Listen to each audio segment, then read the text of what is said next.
Good morning. Good morning. How's everybody doing this morning? How are you, sir? I'm doing well. Good to see a room packed full of wonderful industry-related employees and business owners. And I got a little history over here with Atmos Energy. Again, my name is Thibodeaux. I'm currently employed as Vice President of Operations for GridSource Incorporated. Been there about 2.5 years now. And but my previous life was with this great company, Atmos Energy, 42 years with the company. So I probably know or have seen or have met most of you, but just a little bit about myself, a little bio. Worked my way through the ranks, spent most of my career in Lafayette, Louisiana. And me and Mr. Champagne, Dwight, I saw him earlier, he's in the room somewhere probably. Nope, I don't see him, but anyway, we worked together for a number of years in Lafayette, and built that business unit to what it is today, and got the opportunity to promote on and move to the Prairieville area, for Atmos Energy, and of course work closely with a lot of folks, in the Northshore area, and was pleased to work really side by side with Mr. Devery Pearson, who has now moved on to the Western region, Vice President Mr. Dave Getz, and his team. See Shane here, good to see him, and Jeff, and everyone else, So didn't quite get a chance to go around and get to meet and reminisce and revisit with everyone, but I'll make sure I do that after this presentation. Now, like I said, employed for GridSource, and we do have some other employees here from GridSource that I'd like to introduce, give special recognition to. We have Mr. Kobe Kamadale, who's our president of the gas division. We have Mr. Chris Wilkes, who is our director of operations and compliance for the gas division. Mr. Abraham Longworth, who most of you probably see on a monthly basis attending these great events, who is our operations manager. And of course we have Bad Brad Iverson in the back there, who works in our safety department as a safety specialist. So you can see we're a very well-rounded, well-diverse group of employees here representing GridSource today. So just going to try to give you a quick overview of a little presentation that I want to thank Brad and Chris for helping put this together, with and for GridSource. I'm just getting back from a trip from Shreveport, and wanted to make sure that we made it here today for this special event. We've attended, and we always do participate in sponsorship for Diggers Night Out events throughout the entire state, and I can tell you this particular council is one of the best, if not the best, that we are very pleased to be a part of and help represent. So it's you guys have built a great organization here, and should be proud of what you've accomplished and what you continue to do, for damage prevention and within the industry. So Mr. Eric Davis, another member of our team, appreciate you coming in. Eric is a project manager, field supervisor for us as well. So we're going to just show you a little bit about what GridSource does to support from a contractor standpoint, what we do, in the industry. A lot of it, of course, you guys know, from the gas side of the business. I know there's quite a diverse representation of different utilities here. Colleen, how you doing? So we're going to be talking, some of what we do on the telecom side and some of what we do on the gas side. But being a heavily regulated industry, a lot of you already know. A lot of this information is going to be familiar to you.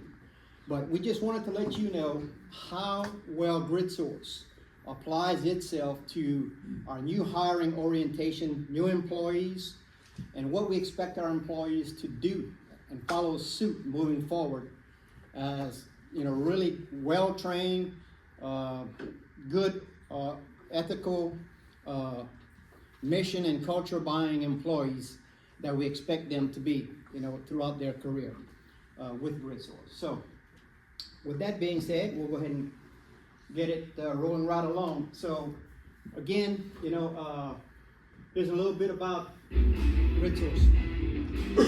At GridSource, we are dedicated to ensuring a safe work environment and maintaining the highest standards of safety for all our team members.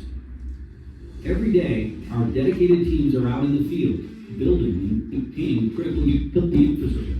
Our goal is not only to complete every project on time, but to do so at the highest standards of quality and safety.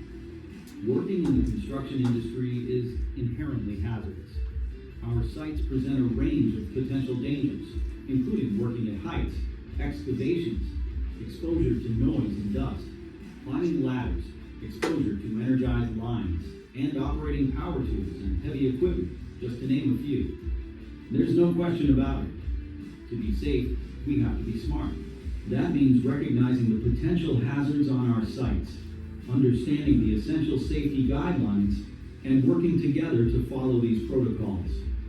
If each of us does our part, we can not only complete our projects effectively, but also ensure that everyone goes home safely at the end of the day.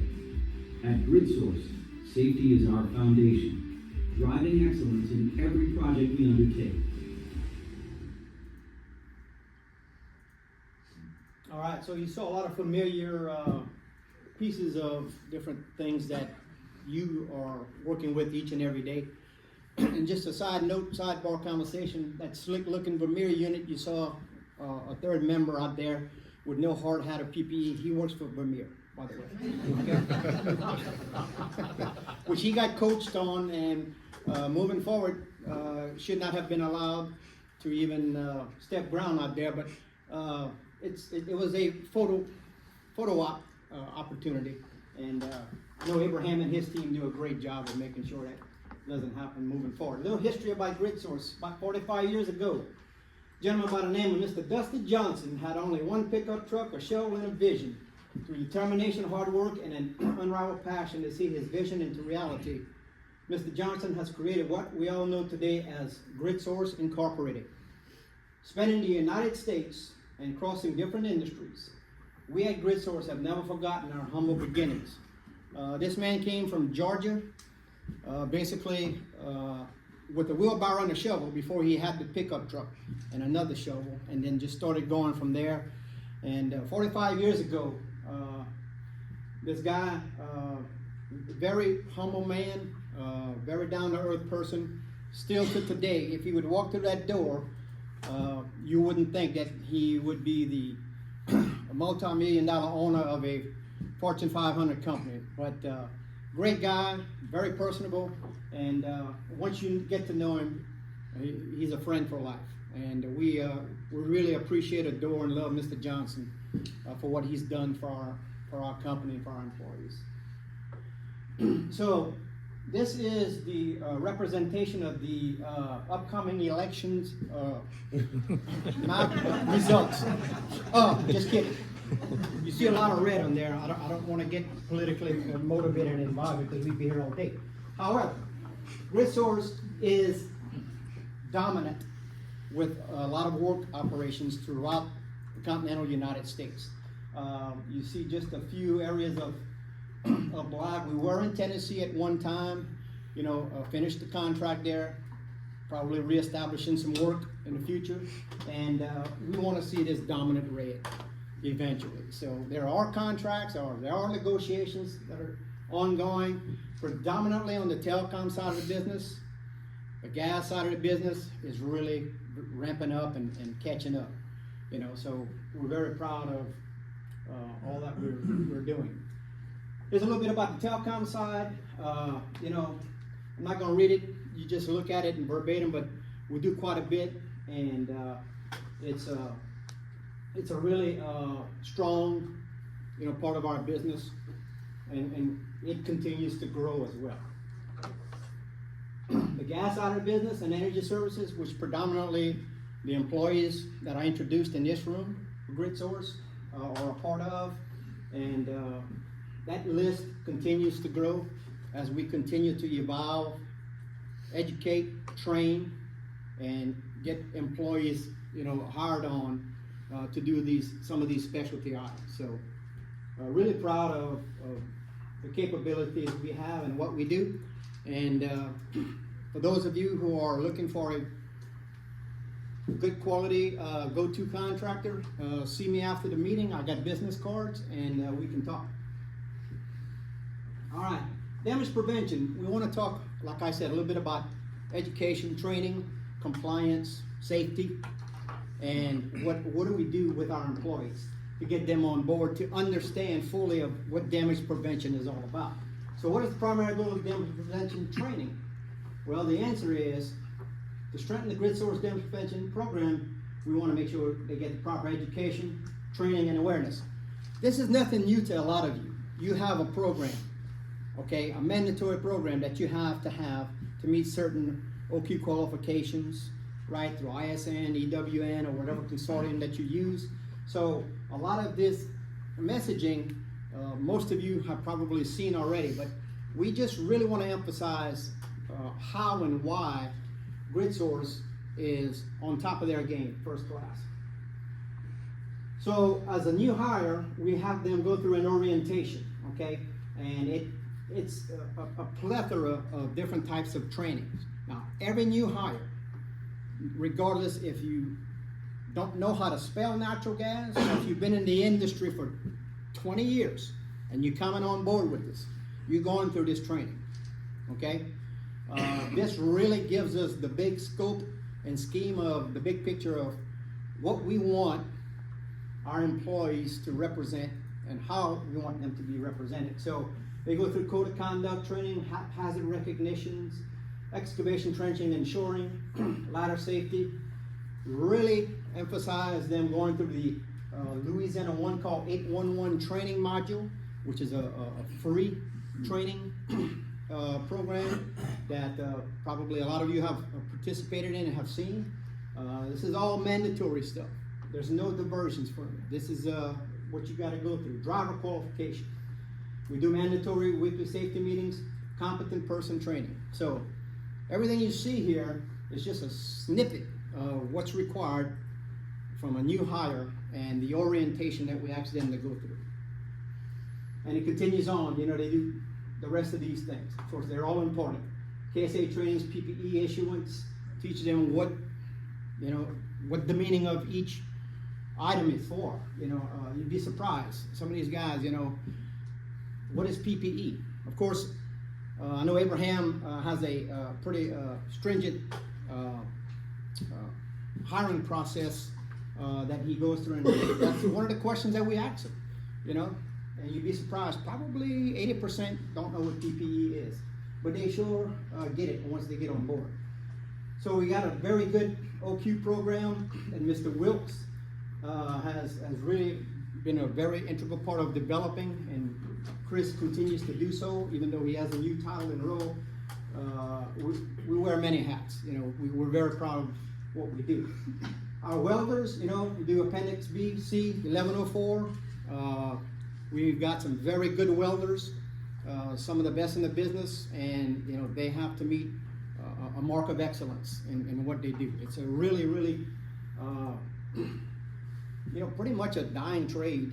If you think about it, it's really, really difficult to get really good quality buy-in, pipeline welders these days. But there's still a few out there, and if you take care of them, they'll take care of you. Fusion training, we go through 3-4 different fusion trainings a year, and which is a requirement, from our clients. We're very stringently regulated also by our clients. We have what I call the 3 Ps, protocol, policy, and procedure built within, but our clients supersede that. And we want to make sure that it's very important that they know, we know, we can talk the talk and walk the walk when they get through this training. First aid, CPR, and amongst many others. And this continues on with vehicle safety.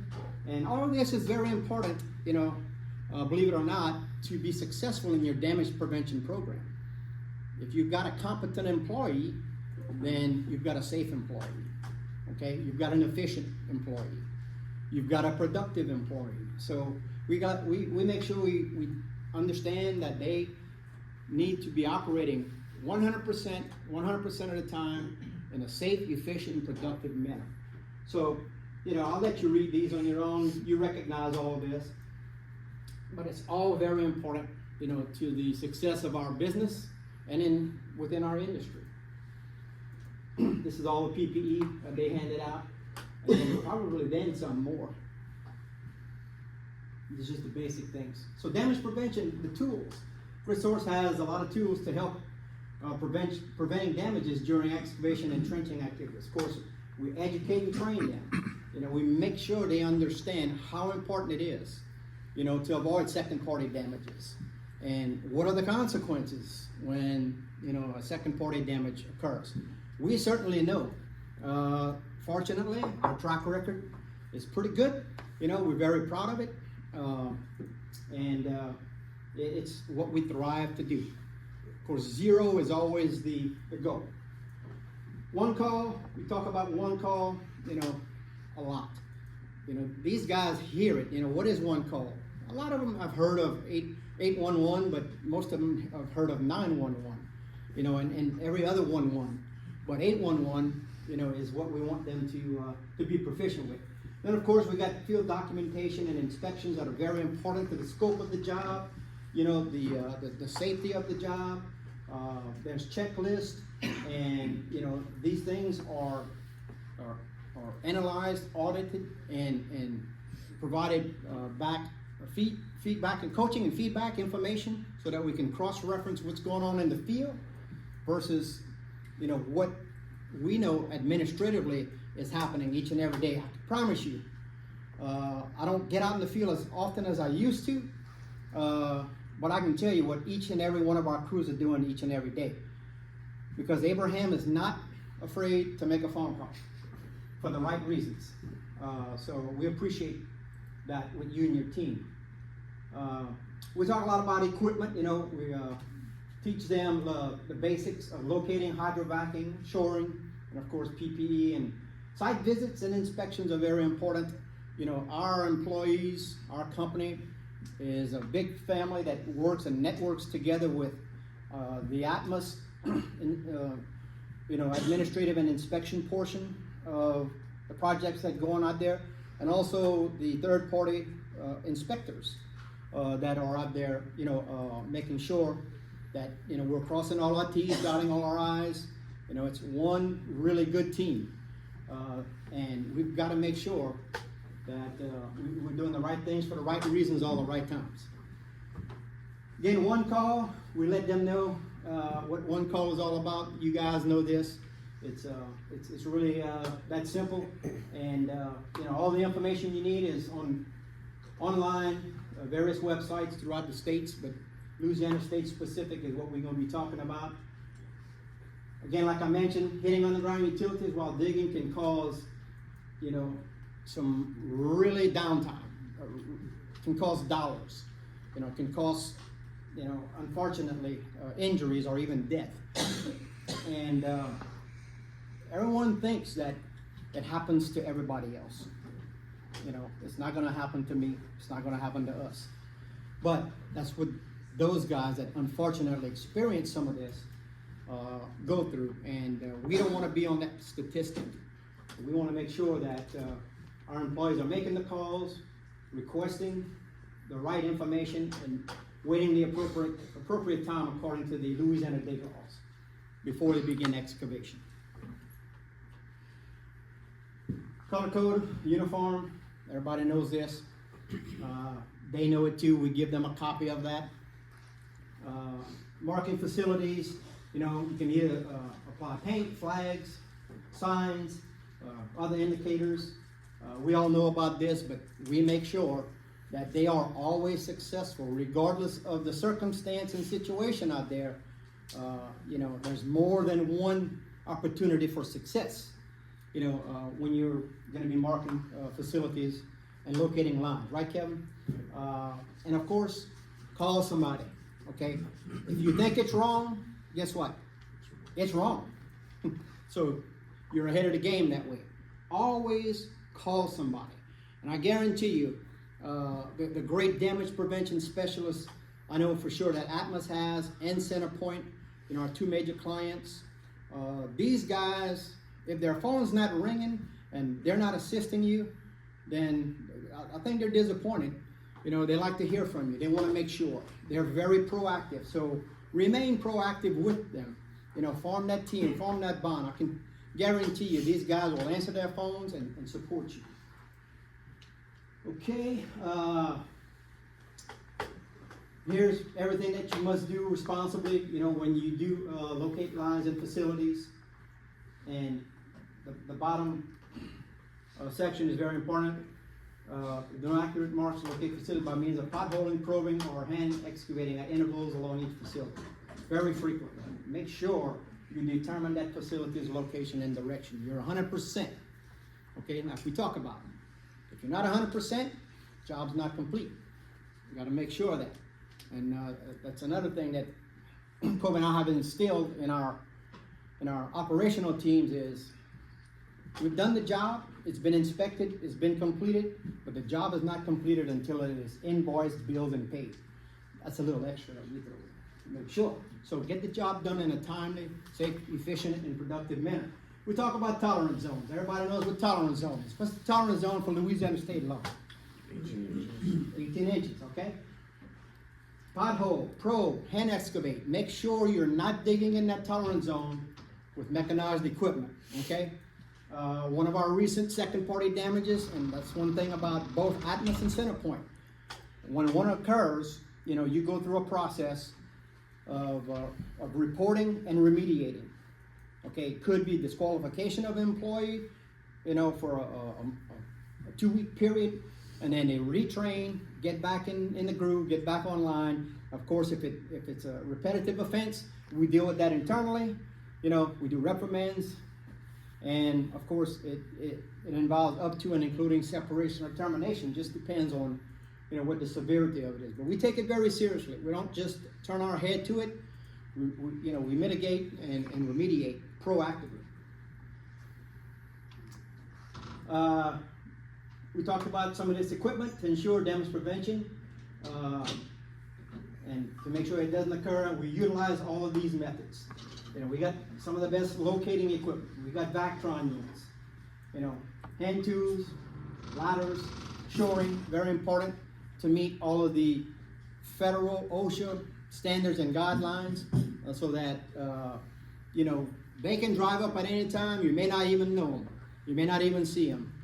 But all eyes are upon you, more than you think. Okay, so just be very cautious.